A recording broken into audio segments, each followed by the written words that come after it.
bedroom. And the bed, he was very tall. He was 6'6", which then would be like Barron.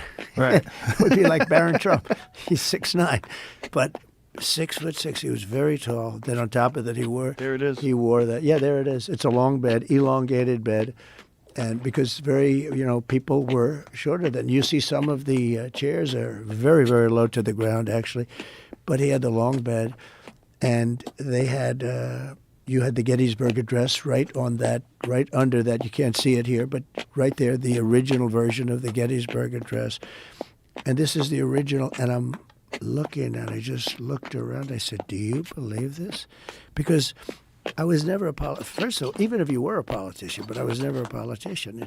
I sort of just started, right? Right. And all of a sudden, I'm standing in the White House.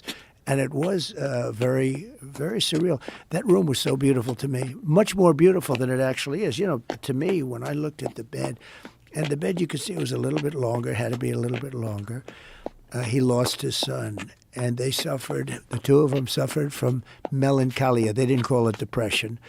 They called it melancholia, and they suffered from it. He was a very depressed guy, and she was a very depressed woman, more so than him. And on top of that, they lost their son, whose name was Ted.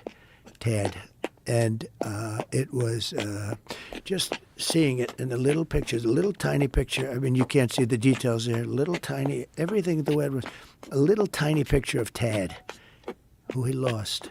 And it was devastating.